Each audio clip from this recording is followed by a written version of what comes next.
다음 주일은 추수감사 주일입니다. 그래서 몇 주 전부터 감사의 삶에 대한 말씀을 전하고 있습니다. 추수란 말은 본래 농경 문화에서 생겨난 말이기는 하지만 오늘날 우리에게 있어서 추수라는 말은 반드시 곡식과 열매를 거두는 데 한정된 말은 아닙니다. 우리들의 삶에 맺어진 모든 것들을 상징하는 말이 되기도 하기 때문입니다. 지난 한 해를 뒤돌아볼 때 우리가 팬데믹 중에도 코로나19 감염증 위협으로부터 살아오면서도 우리가 열심히 살아온 것은 사실입니다. 그러나 지금 우리에게 주어진 모든 것들은 단순히 우리의 노력만으로 되는 것은 아닙니다. 왜 그럴까요? 하나님께서 모든 것들을 우리들에게 은혜로 허락해 주셨기 때문입니다. 그러므로 나의 삶에 주어진 모든 것들이 다 하나님의 은혜로 된 것임을 깨닫고 하나님께 감사드리는 것, 이것이 바로 추수감사의 진정한 의미인 것입니다. 그런데요, 이 추수감사라는 말이 우리들에게 오해를 줄 수도 있습니다.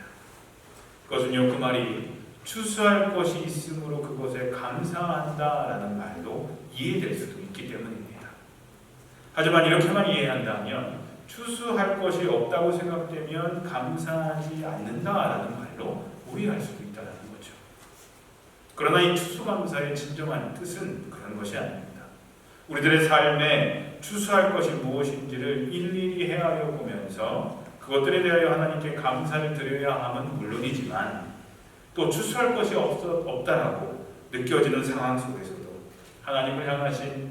우리들을 향하신 하나님의 깊은 섭리를 헤아리면서 그리 아니하실지라도 그럼에도 불구하고 하나님께 감사를 드려야 한다라는 뜻이 포함되어 있다는 겁니다. 이것이 성경이 우리들에게 가르쳐주는 진정한 의미의 감사인 것입니다. 하박국 선지자의 감사가 그런 감사였습니다. 하박국서 3장에 이렇게 기록되어 있습니다. 무화과 나무에 과일이 없고 포도나무에 열매가 없을지라도 올리브나무에서 딸 것이 없고 밭에서 거두어들일 것이 없을지라도 우리의 양이 없고 외양간에 소가 없을지라도 나는 주 안에서 즐거워하련다. 나를 구원하신 하나님 안에서 기뻐하련다라는 고백이죠. 사도 바울은 감사에 대한 성경의 이러한 가르침을 다음과 같은 말로 데살로니가 교회에 있는 성도들에게 전합니다. 바로 오늘 본문인데요. 항상 기뻐하십시오, 여러분. 그리고 끊임없이 기도하십시오. 그리고 모든 일에 감사하십시오, 여러분. 이것이 그리스도 예수 안에서 여러분들에게 바라시는 하나님의 뜻입니다. 라고 사도 바울은 데살로니가 교회 교인들에게 얘기를 합니다. 모든 일에 감사하는 것, 이것이 곧 우리들을 향하신 하나님의 뜻이라는 것입니다. 성경에는요, 하나님의 뜻이라는 말이 많이 나옵니다. 그런데 구체적으로 이것이 바로 하나님의 뜻이라고 하면서 우리들에게 그렇게 하라고 명령하신 것은 성경 전체 중에 두 군데밖에 없습니다. 먼저 데살로니가서 4장 3절에 보면 하나님의 뜻은 이것이니 너희의 거룩함이니라 라고 말씀하십니다. 하나님의 뜻이 있는데 우리의 거룩함이 하나님의 뜻이라는 겁니다. 그리고 다른 하나가 바로 오늘 본문 말씀이죠. 모든 일에 감사하십시오. 이것이 우리를 향하시는 하나님이 바라시는 하나님의 뜻이다라고 말씀하고 있습니다. 그래서 오늘 본문이 그렇게 중요한 것입니다. 그렇다면 하나님께서 이렇게 구체적으로 그것이 하나님의 뜻이라고 내 뜻이라고 말씀하시면서 우리들에게 명령하신 이유는 무엇일까요? 왜 그렇게 명령하셨을까요? 왜 범사의 모든 일에 항상 감사하라고 우리에게 명령하셨을까요? 그것은요, 우리들로 하여금 행복한 삶을 살게 하기 위함입니다. 행복한 삶을 살라고 우리에게 감사의 삶을 살라고 말씀하십니다. 여러분들 자녀들의 행복이 부모의 기쁨이 되고 있죠. 그죠? 여러분들 자녀들이 있으실 텐데 자녀들이 기쁨을 얻으면 여러분들도 부모로서 기쁩니다. 자녀들이 잘 되면 여러분들도 기쁘죠. 자녀의 행복이 부모의 기쁨입니다. 마찬가지로 우리들이 행복하게 사는 것이 바로 하늘 아버지, 아빠, 아버지의 기쁨이 되기 때문입니다. 그래서 우리에게 행복한 삶을 살기 위해서 감사의 삶을 살라고 말씀하고 있는 것입니다. 우리가 참된 행복을 누리기 위해서 살 수 있는 비결이 바로 이 감사에 있기 때문입니다. 그것이 하나님 아버지께서 기뻐하시는 일이기 때문입니다. 우리는 언제 행복을 느낍니까? 진정으로 감사한 마음이 생길 때에 우리는 행복을 느낍니다. 그렇다면 왜 사람들이 불행하다고 느낍니까? 그들의 삶 가운데 감사가 없고 불평이 가득하기 때문입니다. 한번 자신을 되돌아보시기 바랍니다. 나는 행복한가? 아니면 불행한가? 행복하다고 하면 내가 얼마나 감사의 삶을 살고 있는지 한번 보십시오. 하지만 불행하다고 느낀다면 내가 얼마나 감사가 없는 삶을 살고 있는지, 불평과 불만의 삶을 살고 있지는 않은지 한번 되돌아보셨으면 좋겠습니다. 성경이 우리들에게 범사의 모든 일에 항상 감사하라고 명령하고, 또 그것이 바로 우리들을 향하신 하나님의 뜻임을 강조하는 이유가 바로 여기에 있는 것입니다. 감사의 삶이 곧 행복한 삶이 되기 때문에 그렇습니다. 그렇다면 우리가 어떻게 범사의 모든 일에 항상 감사하면서 살 수 있을까요? 정말로 그렇게 사는 것이 가능하기는 한 것일까요? 저도 지난 한 주 이 질문을 저 스스로에게 하면서 고민을 했습니다. 저도 실천하기 어려운 것들을 어떻게 성도님들에게 설교할 수 있을까를 고민했습니다.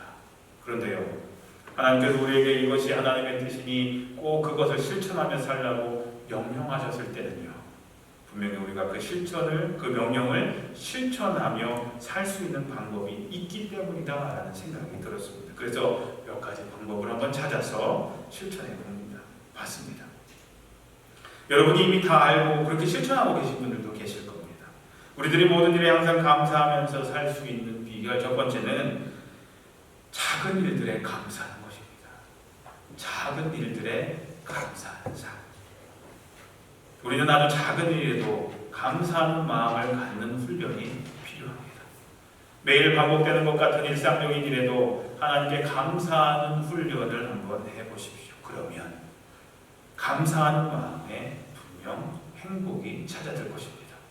사실 우리 인생은요, 아주 큰 일들로 이루어지는 것이, 이어지는 것이 아닙니다. 대부분 어떻습니까? 아주 일상적인 작은 소소한 일들의 연속임을 우리는 잘 알고 있습니다. 큰 행복한 아주 감사하고 막 엄청난 일들이 항상 일어나는 것은 아니지 않습니까? 작은 일들, 소소한 일들의 연속으로 매일 하루가 채워지지 않습니까? 그러므로 일상적인 일, 작은 일에 감사하지 못하면 우리는 항상 감사하는 삶을 살 수가 없는 것입니다. 아시는 분도 계시지만 제가 요즘 안 하던 운동을 하면서 살고 있습니다.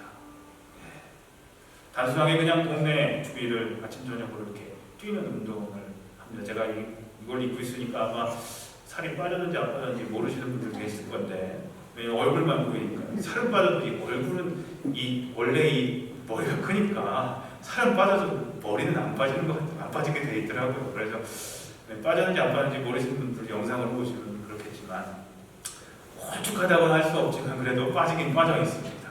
그런데 이제 아침 저녁 운동을 하는데 동네 주위를 뛰면서 항상 기쁨을 느낍니다.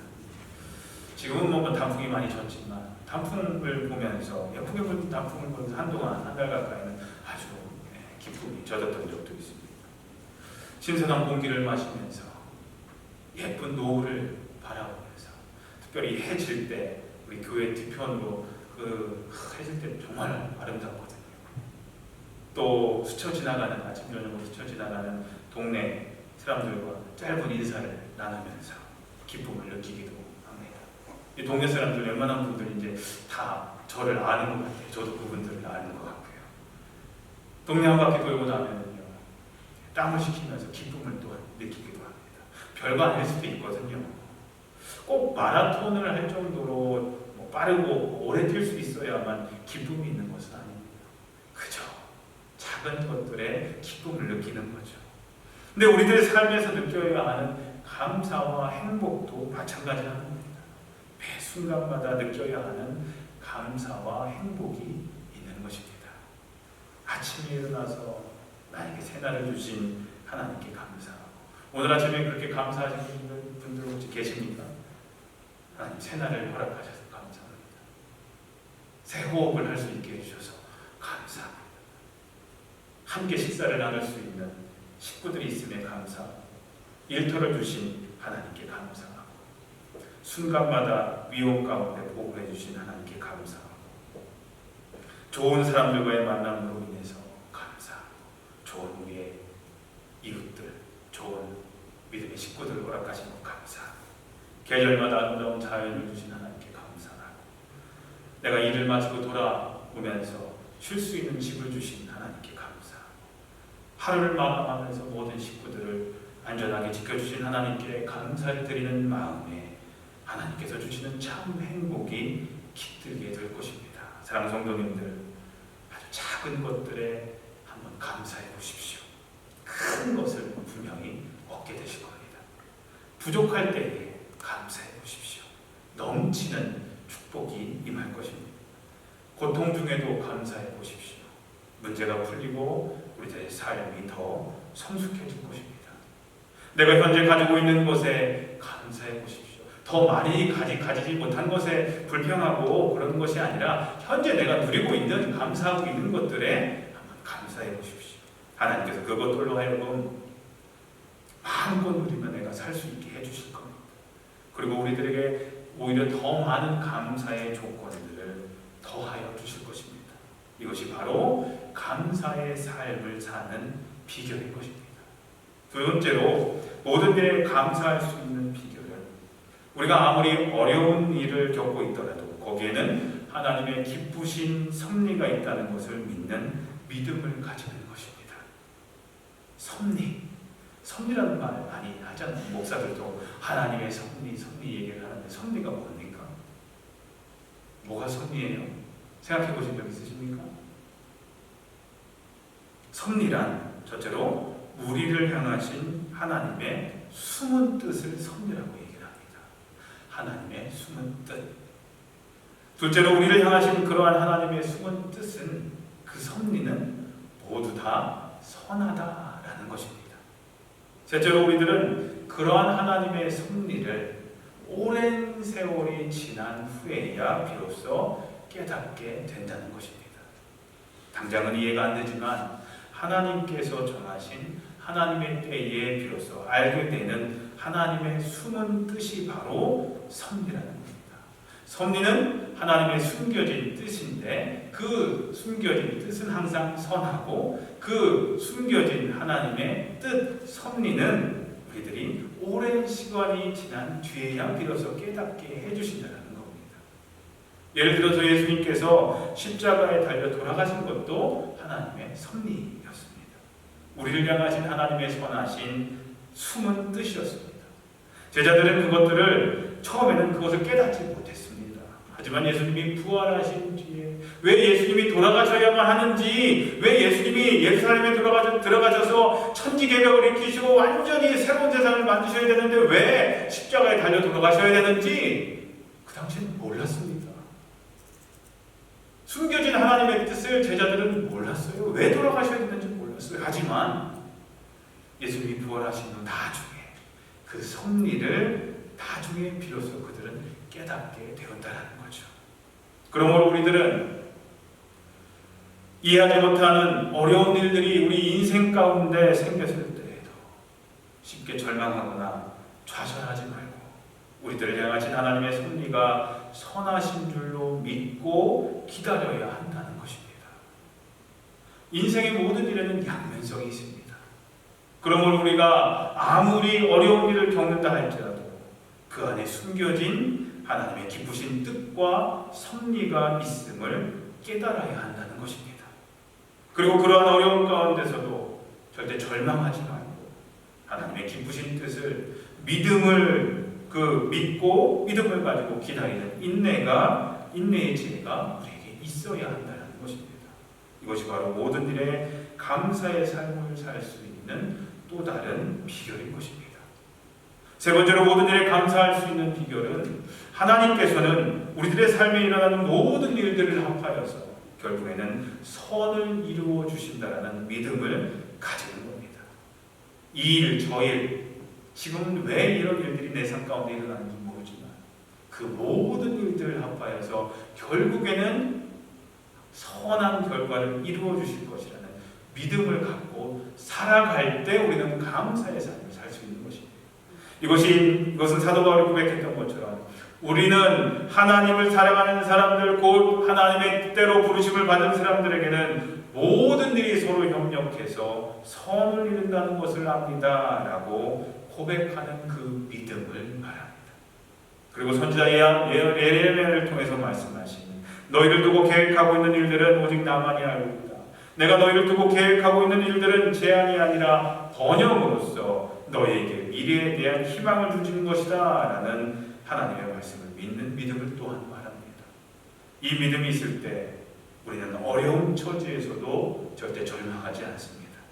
그리고 결국에 가서는 우리들을 선한 길로 인도하여 주실 하나님께 대하여 감사의 삶을 살 수 있게 되는 것입니다. 사랑하는 성도님들, 감사는요 우리들로 하여금 행복에 이르게 하는 비결인 것입니다. 행복해서 감사한 것이 아니라 감사하기 때문에 행복하게 되는 것입니다. 행복은 우리 삶의 환경에 좌우되는 것이 아니라 감사하는 우리들의 마음에 좌우된다는 것입니다. 감사한다고 당장 환경이 바뀌는 것은 아닙니다. 어려운 환경이 닥친다고 해서 우리가 감사한다고 해서 그 환경이 갑자기 뭔가 바뀌는 것은 아닙니다. 그러나 감사하는 삶을 살 때 우리 자신이 먼저 바뀌게 됩니다. 우리의 마음이 풍요로워지고 인생을 보는 우리들의 시각과 깊이가 완전히 달라지는 것입니다. 그리고 그 풍요로운 마음에 참 행복이 깃들게 되는 것입니다. 어느 분이 이러한 진리를 컴퓨터에 비유해서 설명한 것을 읽은 적이 있습니다. 여러분들 컴퓨터를 오래 사용하다 보면 여러 프로그램들이 뒤엉키는 경우들이 있습니다. 인터넷 하는 서치하는 그것도 열어놓고 워드 같은 거 작성하는 것도 열어놓고 카톡도 열어놓고 뭐도 열어놓고 여러 가지 프로그램들을 열어놓으면 컴퓨터가 작동이 잘 안 되거나 느리거나 딱 먹통이 될 때가 있습니다. 그럴 때 어떻게 하십니까? 탁탁 치세요. 옛날 거는 치면 되지만 요즘 건 쳐서 되는 게 아니지 않습니까? 그럴 때 하는 방법, 그것은 컴퓨터를 잠시 껐다가 다시 켜는 방법이 있습니다. 이것을 다시 부팅한다고 해서 한자로 다시 제자를 써서 재부팅한다 라는 단어를 씁니다. 그분의 설명에 의하면 감사는 재부팅, 리부팅 하는 것과 같다라고 얘기를 합니다. 삶의 모든 문제들이 다 뒤엉킨 것 같고 짜증스럽고 모든 일에 불평하는 마음이 생길 때 감사하는 마음을 갖는 것은 우리들의 삶